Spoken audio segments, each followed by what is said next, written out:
চাঁপাইনবাবগঞ্জ সদরে আইন শৃঙ্খলা কমিটির সভা অনুষ্ঠিত হয়েছে। আজ সোমবার 27 এপ্রিল সকাল 11টায় উপজেলা পরিষদ হলরুমে অনুষ্ঠিত হয়েছে।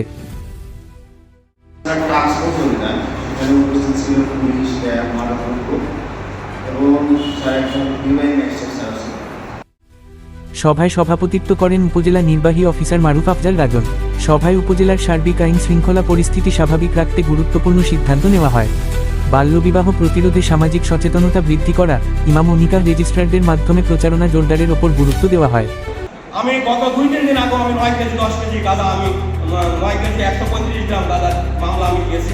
এবং পাশাপাশি মাদকদ্রব্য নিয়ন্ত্রণে পুলিশ, বিজিবি ও সংশ্লিষ্ট দপ্তরের সমন্বয়ে টাস্কফোর্স গঠনের সিদ্ধান্ত নেওয়া হয় এবং সীমান্ত এলাকায় নজরদারি বাড়ানোর কথা বলা হয়।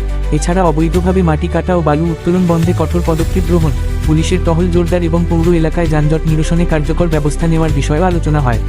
সভাপতি ইউএনও মারুফ আফজাল রাজন অপরাধ দমনে সকলকে সতর্ক থাকার আহ্বান জানান এবং যেকোনো তথ্য দ্রুত সংশ্লিষ্ট কর্তৃপক্ষকে জানাতে বলেন।